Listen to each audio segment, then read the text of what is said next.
So, hello guys. Welcome to another episode of Four Corners of Safe Zone. Hello. So, topic natin today is medyo kind of a personal topic because it is about the journey of how I got here sa YouTube. So, ah gusto ko lang muna sa mga first few episodes ng series or podcast na 'to is maging, ah, orientation siya or brief introduction ng parang ano, ano ba, ng self ko ba, gano'n ang naiisip ko. So, sana nagme-make sense 'no. So, ayun nga yung topic natin is about sa paano ako napunta sa YouTube, bakit ako nag-YouTube, and ano ba yung punot dulo ng packing bullshit na 'to 'no. So, ang naiisip ko na parang pinakamalayo back in my day 'no. Parang yun nga, back in my day, nung parang bata pa ako 'no. Ay wait lang, hindi naka-charge yung ano.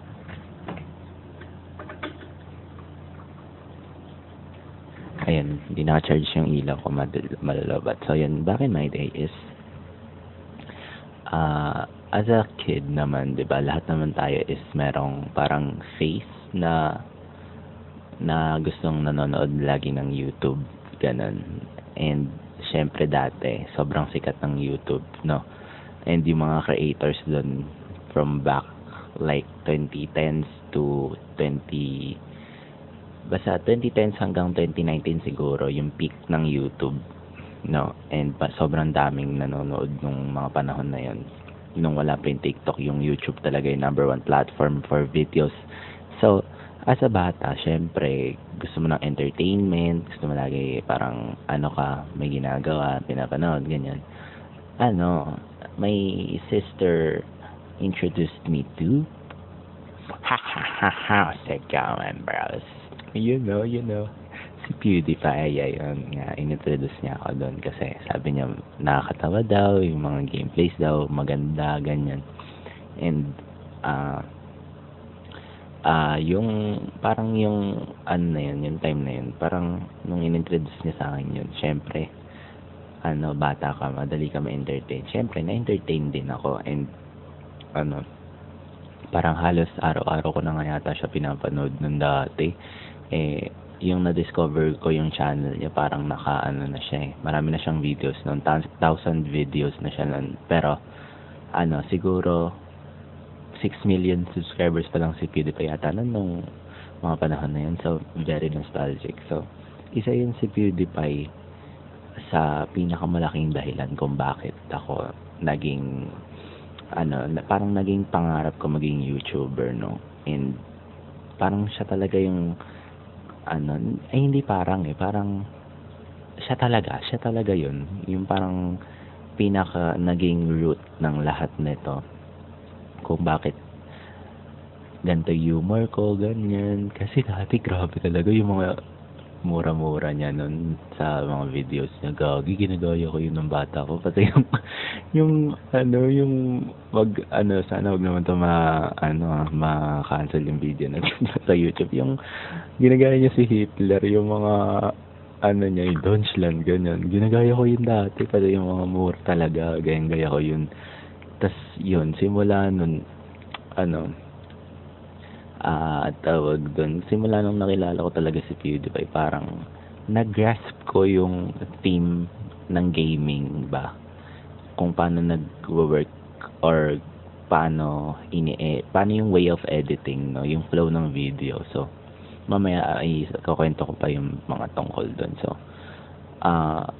ang pangalawa ko namang na-meet, though nauna si PewDiePie, pero etong pangalawa kong na-discover na YouTuber is feeling ko mas naging malaki yung impact niya sa akin.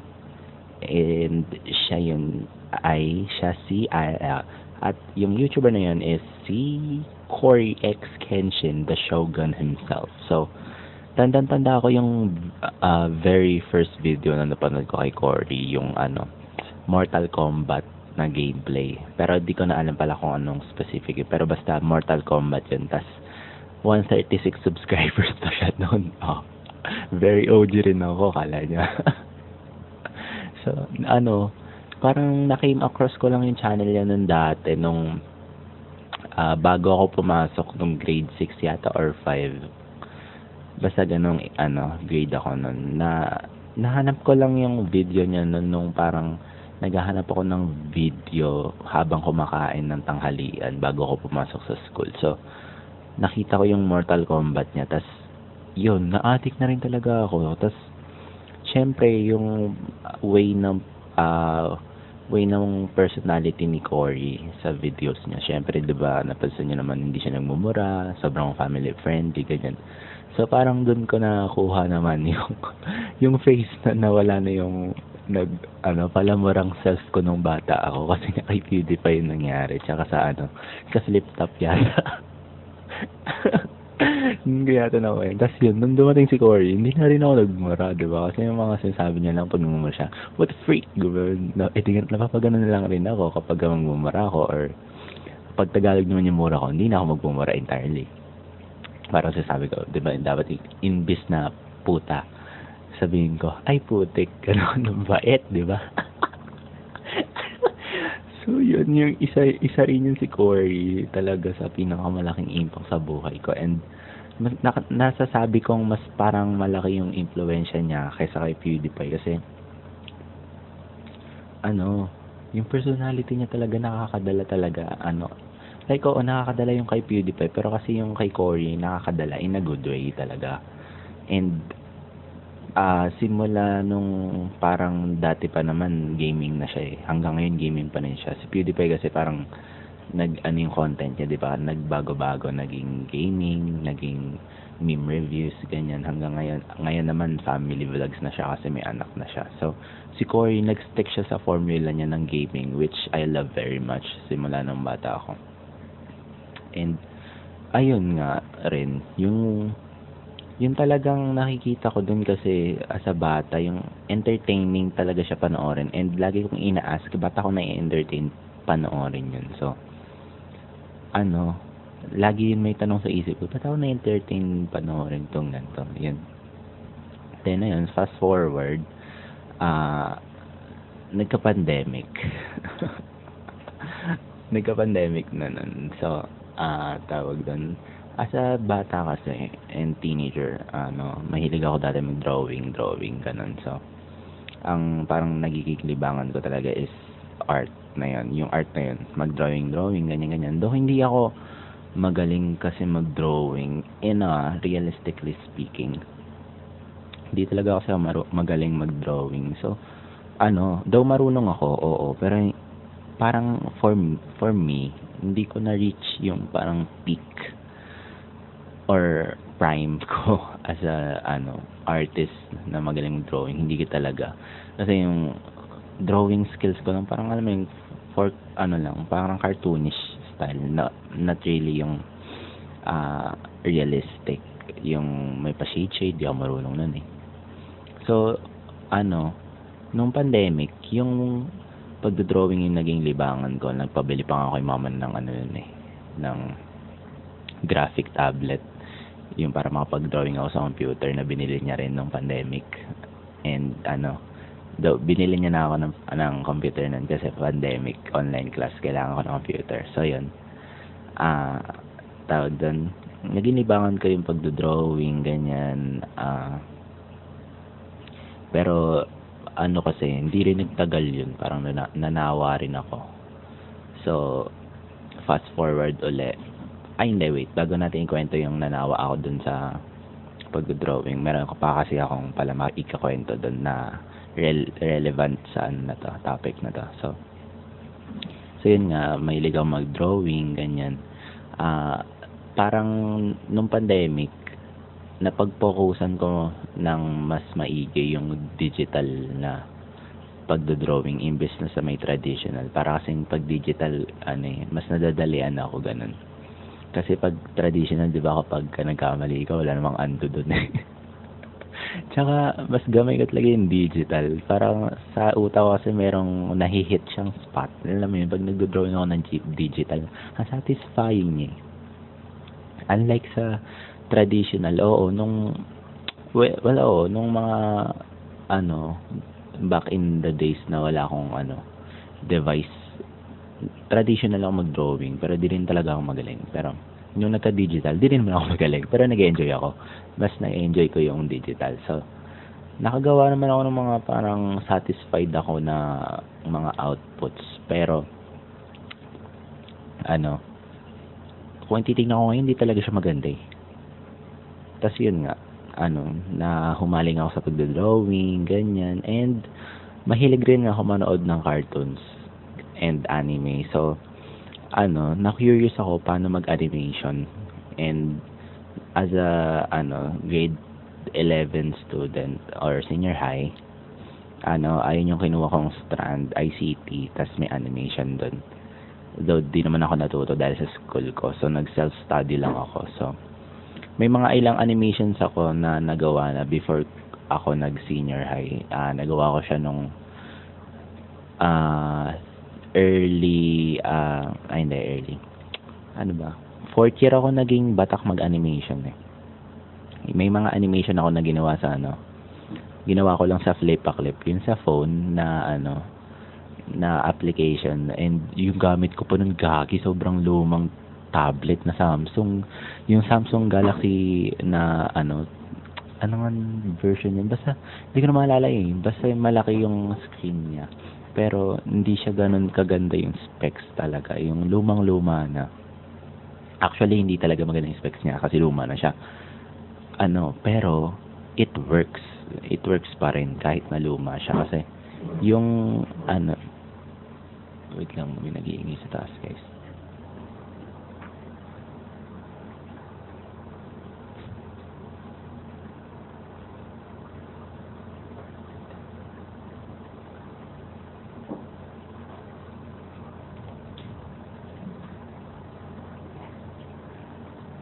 Yan po, sakta na kagagala sa yan nga. Talaga, pangit talaga yung specs niya, pero gumagana siya. Yung stylus kasi nun, sobrang useful. Kasi yung, alam niyo yung stylus na built-in na sa kanya, yung sa device. Kasi pag, syempre built-in yung stylus, kapag yung palm mo dumikit sa screen, hindi siya yung, hindi siya, makakapagsulat ka pa rin. Kasi kapag yung local, universal lang na na stylus yung gamit mo, syempre pagka nadikit mo yung palm mo dun, parang, hindi siya gagana, basta nagloloko siya, wala siyang palm rejection, ganun. Kasi pag built-in may palm rejection yun. Then ayun, nagamit ko naman yung tablet na yun, pero syempre low specs, ganun. Na pagtitiisan mo lang siya, and kapag ginagamit ko yung app, tapos syempre ang dami kong frames na dun, mga 5,000, ganyan, 10,000. Syempre maglalag yun. And kapag nag-zoom nga ako dun, parang lumalabas dun sa may babang UI ng app, parang running on 20 FPS ganon. Sobrang naglalag siya. So napagtiisan ko naman yun na mag-drawing dun, and marami akong na-release na animation na galing dun sa tablet na yun, and proud naman ako dun, though mga simple animations, pero parang kung titingnan ko ngayon yung mga outputs ko na yun, parang dati ko pa pala alam na meron akong cinematic look ba. Yung ini-imagine ko yung scene kung ano magiging itsura niya, ganun. Yung parang sa storyboard, meron pala akong ganun na parang kaya ko pala gawin dati pa, na hindi lang ako aware. So ayun, nag-animation ako, and nag-try wait, tangin, nagpusad. Minsan nagkukulit yung pusa kong orange, sorry. Okay, so yun, yung mga animations ko, nakaisip naman ako ng way kung paano ako gagamitin in an entertaining way. So, nung mga panahon ng pandemic, na-addict ako naman sa panonood ng mga storytime animations. Alam niyo yun, sila The Odd Ones Out, sila Domix, sila Jaden Animations, yan yung mga pinapanood ko. Tas sila ano pangalan nun? Asheru Animations pag local naman. Yun, sila yung mga pinapanood ko nung dati, and na-inspire din ako gumawa ng sarili ko. And di ko alam kung makikita niyo pa yung lumang channel ko na Storytime pero kung mahanap naman, good luck. Sobrang pangit nun. Hindi pa siya high quality na video, tangina, pero okay lang na nakagain naman ako ng experience doon. And wait lang. And tawag doon, ano pa ba? Pwede ko makakwenta. Ayun, ayun yung parang first YouTube experience ko na maging YouTuber. And parang ang naging plano ko nun dati, nadalul yung plano nung mag-i-start ako ng YouTube. Sabi ko, nung una, tangina, ganado ako nun. Nagdo-drawing ako araw-araw. Batak talaga. Kung walang araw na hindi ako mag-animate. Like, ganun. Tapos, naisip ko, gagawin ko sa una kong magiging YouTube channel, 3 video i-upload ko all at once sa isang araw. I-upload ko, hindi ko gagawin yung animations na yun lahat sa isang araw tapos i-upload ko, hindi ganun. Yung mga magiging output i-upload ko once in a day lang. Kasi may nakita akong parang video, YouTube shorts sa tawag dito, YouTube search sa YouTube na sabi ni Matpat, yung naging strategy daw nila sa pag-build ng YouTube channel nila is never post a single video then leave your YouTube channel like that, ganon. Kasi daw parang wala nang aabangan sa iyo yung mga viewers mo daw, ganon. Kasi syempre, isang video lang pinost mo ano pang i-check nila sa channel mo, di nabitin sila. So naisip ko, ayaw nga logical, kaso di ko naman in-expect na tatama rin ako. Hindi ko in-expect na tatama rin pala ako sa isang video pa lang. Like, mayroong surge ng pagsipag. Tapos saka dulo-dulo, tinamad na ako. Tapos yun, yung nangyari nun, na lang, isang video na lang ngayon na post ko. Tapos, tinamad ako nun nung mga naging susunod na outputs. Ayun pala yung yung early hindi early. Ayun pala yung pangalawang channel ko na Storytime Animation. Kasi yung una kong Storytime na animation way back, pa yun, 4th year din. Naalala ko bigla, magkaiba pala ng timeline yun. So meron ako nagawa nun, nung mga 4th year pa ako nun, or 3rd year ba yata. Basta lumang-luma na yung bata ako nun Storytime din siya na animation, and yung topic niya yung nagkaroon ako ng diarrhea ba yun? Ayun, tama, nagkaroon ako ng diarrhea, tapos sinugod ako sa hospital.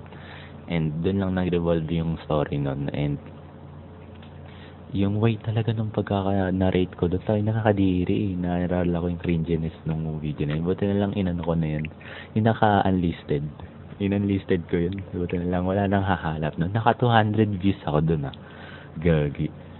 Ayun yung parang first pala, hindi ito. Tangina, ang gulo ko magkwento. Ano ba yan? Ayun yung first ko, guys, sorry. Yung Diarrhea Nightmare, yung yung title, naalala ko. So yun, yung una kong first yung first video ko sa YouTube, yun, yung Storytime. Tas parang napanghinaan ako ng loob nung sa may una kong channel na Storytime, yung sa Diarrhea Nightmare. Napanghinaan ako and di ko na tinuloy. Tas years ago ulit, nung nagka-pandemic, tinuloy ko sa ibang channel yung pagsa-Storytime. Excuse. Tapos dun yun, sa may Storytime. Ayan. Nakalimutan ko kasi yung pangalan ng una kong channel. Pero yung pangalawa kong channel naman, ang pangalan ng channel na yun is Mga Kwento ni Hero. Kasi nga, Storytime. Yan ang pinangalan ko. Then yun, sa pangalawang channel na Mga Kwento ni Hero, doon ako nag-start mag-grind as in, like, kahit tinamad ako nung sinabi ko mag-upload ako ng 3 videos sa isang araw, hindi nangyari. Pero nag-grind ko yun Nakatatlong video ako dun sa channel na yun. Tas, ayun, parang naisip ko, ano talaga parang pinipilit ko na lang yung sarili ko na mag-drawing talaga nun. Promise, hindi ako nag-enjoy as in. Tas, feel ko nanlalamig na ako sa passion ko sa drawing simula nun nung nag-animate ako. Like, sabi ko sa sarili ko, tayo na mahal ko pa ba yung ginagawa ko kung pinipilit ko yung sarili ko araw-araw para gawin to, tas hindi naman ako nag-enjoy. Like, napaisip talaga ako nun, parang nagkakaroon ako ng existential crisis sa aking art. Ganon. Like, hindi ko alam talaga yung gagawin ko sa buhay. Ano ba naman yan? Aray ko. Doon ako nagkaroon ng existential crisis. And, ina-ask ko yung sarili ko, paano na lang kapag di na ako nag-drawing, ano nang gagawin ko? Dito lang ako magaling. Ganyan. And wala naman akong ibang skill na parang nag-excel ako. Drawing lang naman. Though, nagdo-drawing ako, hindi naman din magaling. Pero nag-enjoy ako nun dati. Pero dumating na yung parang panahon na nang lamig ako sa pagdo-drawing. Tas, ayun, binuhay ko siya. Alam mo yun, like, binubuhay mo yung passion mo dun. Pero, wala talaga Yung way ng pagbuhay ko sa passion na yun is pagsulat din ng tula along the way. Doon ako nagsimulang sumulat ng tula, mga tula. And natutong sumulat ng tula ng mga panahon na yun. Tas, diba, susulat ako ng tula, tas lalagyan ko ng illustration yung tula na yun. Tas, yeah. Though, gumawa pa nga ako ng FB page pala, doon ko pinopost yung mga yan. And, wala talagang nung binubuhay ko yung passion ko for the, drawing, hindi talaga siya nag-work talaga. Nalungkot din ako nun. Sabi ko, tangina, ayoko na nito. Para talagang nabibilitan ako. Hindi, like, alam mo yun, ayoko talagang ipinipilit yung something na pinipilit ko yung sarili ko gawin yung something na hindi ko talaga gusto. Tapos yun, parang na-fed up ako. And, ayun, parang simula nung hindi ko na talaga tinuloy yung pagdodrawing. Tapos, ang naging distraction ko sa kalungkotan kasi nawala na yung passion ko. Valorant. Doon nag-shift yung focus ko sa bagay ay sa away from my passion sa pagdodrawing. Parang yung Valorant nakatatlong taon ako nilaro ko yun talaga nang hindi ako nagsasawa, ganyan. Tas nai-enjoy ko yung nilalaro ko, ganyan. Tas alam mo yun, hindi naman sa pagmamayabang, pero ang peak ko doon Ascendant 1, guys. Like, as in, talaga pinaghirapan ko yan. Like, doon rin ako natuto medyo mawala yung social anxiety ko kasi syempre comms sa kompe, ganyan. Tapos laro with friends, ganon. Ayun, yung Valorant talaga yung parang in a way savior ko yun talaga yung game na yun, kaya di ko rin siya parang maiwanan or alam niyo yun, namamatay na kasi daw yung Valorant, yung niya yung state kasi medyo stale. May nakakasawa siya, pero di pa rin ako nagsasawa dun hanggang sa ngayon. And ayun, naging distraction ko yung Valorant. In a good way naman, kasi nag-enjoy talaga ako. Hindi ko pinipilit yung sarili ko na maglaro. Alam mo yun, pero may isang problem naman dun, parang sa utak ko. Alam niyo yun, kapag tumatanda ka na, parang nasasabi mo na sa sarili mo, gagi, tumatanda na ako, parang nape-pressure na ako, parang wala pa akong nadarating, ganyan. Like, ganun yung pumapasok sa isip ko. Parang, may pinapatunayan ako sa sarili ko, alam mo yun. Pero, parang, kulang pa rin, ganun. Wala pa akong napapatunayan nung mga panahon na yun. Like, nanliliit ako sa sarili ko, ganun, ayun, naalala ko na. So, yun, parang, nung naglalaro ko ng Valorant, nag-enjoy ako, pero wala naman ako nararating. Ayun yung naiisip ko naman ngayon. Nagkaroon naman ako ng problema. Ayun yung naisip ko. And, parang, sa kasamaang palad, na mabuting palad, Syempre, habang lumalaki yung game or tumatagal yung game, nagkakaroon ng updates, maraming updates. And yung mga updates na yun, naging lag sa PC ko noon. Naging potato PC ko. Potato lang kasi yung PC ko noon. And nagra-run yung Valorant ng super smooth dati. Kasi syempre, bago-bago pa yung Valorant. So yun, nung nawala yung Valorant sa buhay ko, wala na talaga, hindi ko na alam gagawin nun, as in. Hindi ko na alam gagawin nun kasi dati nung naglalaro rin ako ng Valorant, naglalaro rin ako ng CODM. So, ang dami ko na rin palang distractions nun away from my passion dati. So, iba't ko na mention yung CODM. Doon ako lumipat ulit kasi habang naglalaro ko ng Valorant dati, yung gamit kong phone, rin yun, medyo oldie na rin. Yun din yung mga panahon na bago pa yung CODM, so nakakapaglaro pa ako sa phone na yun ng smooth. And dumating din yung araw na, syempre, update din, alam mo na yung CODM, ganyan, naging unoptimized na, hindi na rin siya nag-work. Binilan ako ni ate ng bagong phone nun na, medyo maganda yung specs kasi hindi naman naglalagay yung codem sa phone ko. Ito yung gamit ko pang record. Ito yung binili niya. Ayun, hindi naman naglalagay yung code doon. And naisip naman hindi ko naisip. Bigla lang akong sinabihan ng boyfriend ng ate ko, si Kuya Jongsky. Kilala niya yun sa mga videos ko. Kasi ba na Kuya Jongsky, try mo kayo mag-stream. Sabi ko, sige. without without hesitation. So, sumingil lang ako, pero oo, sige, try ko. Kasi tangina, wala talaga akong pinagkakaabalahan noon, as in talaga. As in, wala talaga. Tas ayun nga, down ako sa sarili ko noon. Tangina talaga. As in, wala pa akong napakapatunayan. Ganyan yung tumatakbo sa isip ko noon. Then ayun, trinay ko mag-stream and nag-enjoy ulit ako. Sobrang saya ko nun. Then, habang syempre tumatagal, nag-i-stream ako, syempre, napapatagal na ako, ganyan, parang 2 months in. Hindi ko naman expect na magkakaroon ako ng mga random friends inside the game na magiging, sa akin, tatatak sa akin, ganyan. And, yan, along the way, ang dami kong na-meet na friends, nakaaway, ganyan. Tawag doon, sobrang na-enjoy ko yung moment ko sa CODM talaga, as in, kapag ka naisip ko yung CODM, parang it feels like home talaga.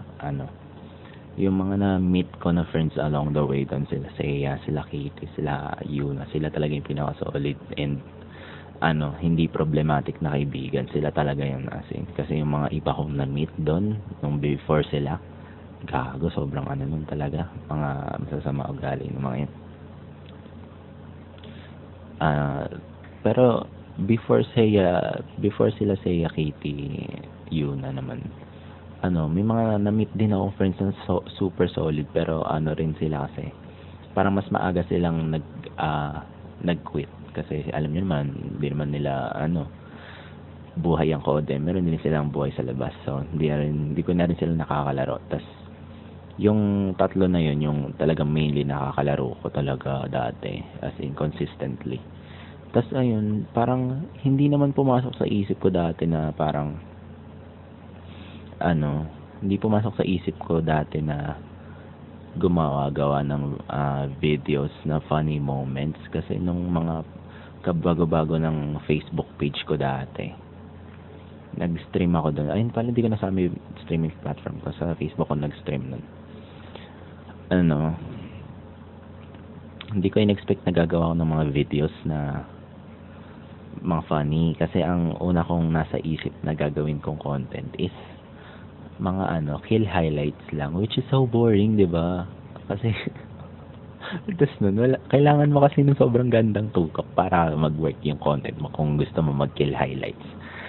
Pero nakaka-bored pala yun. Tapos ayun, parang naisip ko na what if yung mga funny moments naman kaya ang i-highlight ko. Kasi yung mga moments na nakakatawa, gustong gusto ko talaga siyang parang naha-highlight ba or nasi-share sa tao. Kasi pag nakakatawa gusto ko laging sinishare. Like ayokong ako lang yung tatawa. Gusto ko napapatawa ko din yung taong manonood or makakakita. So sabi ko, what if ganun na lang maging content ko, magre-revolve around my friends na na-meet, ganun. Like, parang nasa isip ko, sobrang wholesome, sobrang intimate, like, sobrang saya ng vibe na ganun kapag napakita ko sa ibang tao. So, naisip ko, mag-shift yung content ko sa ganun na lang. Tas, dun ko rin napagtanto na, ay, nakakatawa pala ako. Tangina, sobrang nakakatawa pala ako. Like, hindi ko rin naman alam na yung mga jokes ko maglaland, ganyan. Tas, ayun, parang doon ko rin naisip na, okay, witty rin pala ako mag-joke. Tas yun, naging confident ako mag-jokes sa pamamagitan ng Codem tsaka streaming. So, ang tagal ko rin nag-stream, 1 year din yun guys eh. Stug nakakamiss din yan. Pero, ayun nga, tawag doon, sobrang dami kong moments sa Codem talaga, as in para talagang bahay ko yung hayop na yung laro na yun. Mahal na mahal ko yun, as in pero syempre hindi ko rin naman in-expect to, pero hindi, in-expect ko siya, sorry, in-expect ko talaga siya na mangyayari, which is yung parang manlalamig na naman ako. Ayun na naman, pag hindi ko nakukuha yung gusto ko, tumitigil ako talaga. Ano ba naman yun? Though nag-e-enjoy ako maglaro ng Codem, pero parang yung enjoyment kasi kumonekta siya sa stats na nakukuha ko sa streaming. Like, alam mo yun, yung stats meaning, kunwari mag-stream ka for this day, walang nanonood sa'yo. Like, as a streamer kasi masakit yun eh. Like, alam mo yun, parang pag nakikita mo 0 viewers, syempre parang mawawala ako ng pag-asa. Like, ano pa ba ginagawa ko? Ba't ako nagsistream? Ganyan.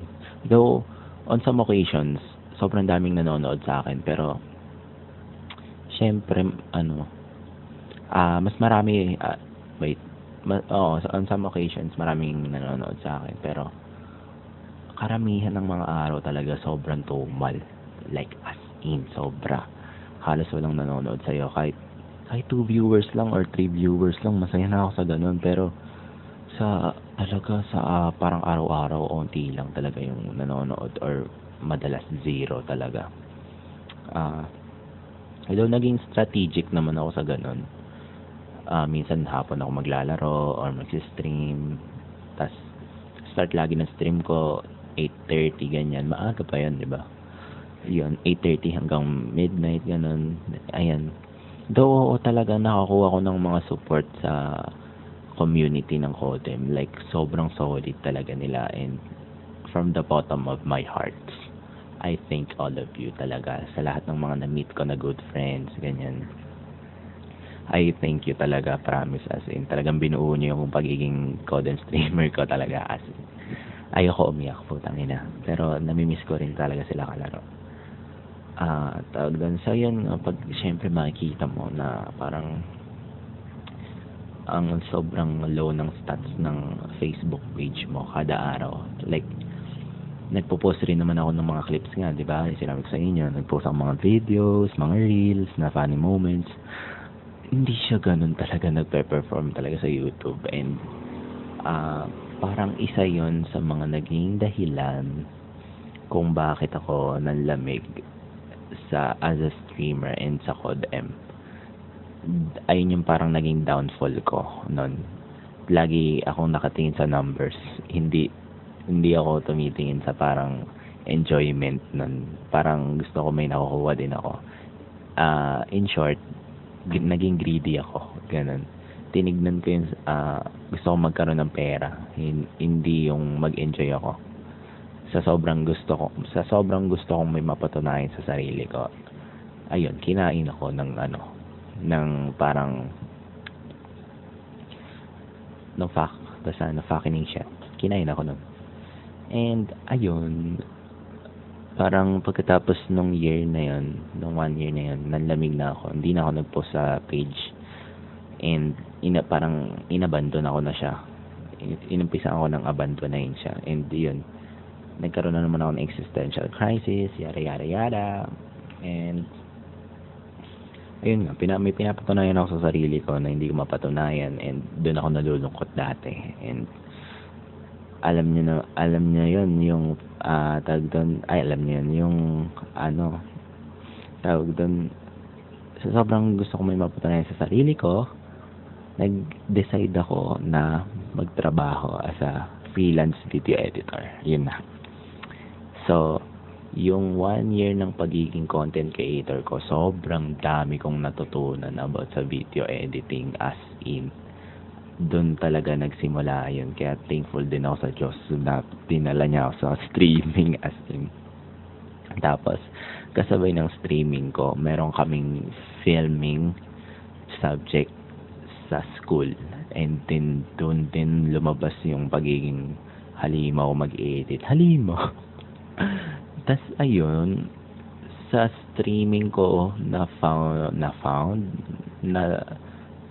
sa streaming ko ng Codem nahanap yung parang talent na parang magiging sandata ko sa mondong ito. Ayun ang video editing talaga. Sinalba ko ng video editing, guys. And kasi yung mga videos ko dati na iniisipan ko talaga ng concept yun, like naalala nyo ba yung mga intro yung Tom and Jerry, ganyan. Ayun talaga, gusto ko laging creative ako sa videos dati, though ngayon naman, pero unlike dati, mas batak talaga ako mag-isip ng idea nun. And ayun, yung video editing naging way ko of coping, na may mapatunayan sa sarili ba, ganun yata yung itsura nun. Kasi nung nag-freelance ako, syempre mga naging clients ko, sinasabi ang ganda daw ng output ko. Syempre parang din ako doon, parang na-honor din ako. Yung lahat ng mga self-sabotage ko or self-talk ko na negative, nawawala kasi ay nagugustuhan pala ng clients ko, ganun yung nasa isip ko. Ibig sabihin, may skills naman siguro ako, di ba? And ayun, simula nung naging content creator ako ng Facebook sa Codem,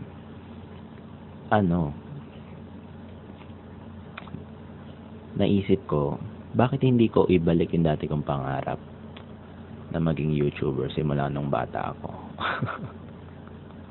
Diba? Ay, ito na pala yun. Ito na yun. Like, ito na yung direction ng Diyos para sa akin. Kailangan ko lang palang hanapin, di ba, guys? Like, ang layo ng tinakbo ko, guys, as in, di ba, from animator to Codem content creator to YouTube na. Tas yun na. Ito na yun. Ito na yung present, guys. Like, kailangan ko lang pala talagang magtiyaga na mahanap yung sarili ko. Na mahanap yung parang bubuo sa akin ulit. And ito yun talaga. Though nagkakaroon pa rin ako ng mga self-battles sa utak ko. Like, nakikita naman sa upload schedule ko. Nawawalan ako ng gana minsan, pero yung talent ko sa pag-edit, nagagamit ko naman talaga siya ngayon. Hanggang ngayon, magdadalawang taon na akong freelance, guys. Congrats to me. And ayun yung story kung paano at bakit ako naging YouTuber. Gusto kong buhayin yung sarili ko and yung pangarap ng batang ako na maging YouTuber. Kung gusto niyo ng parang cinematic feel, panoorin yung pinakauna kong video. Ayun yung parang naging concept ko dun, kasi nga wala na, ayun, nire-reignite ko lang yung passion ko from not dying, guys. So lagi kong gustong sabihin sa sarili ko na stay positive, kasi lagi siyang negative ayoko na maging emotional masyado. Pero ayun yung kwento, guys, ng aking YouTube journey. YouTube journey, kala mo marami ng subscribers. What the fuck? Pero ayun nga guys. Ayun yung kwento niya kung ba't ako nag-YouTube at paano ako napunta sa YouTube. So, I guess that's all. Thank you for listening sa aking 40 minutes na yapping sessions. And I'll see you in the next videos. And thank you. Bye-bye.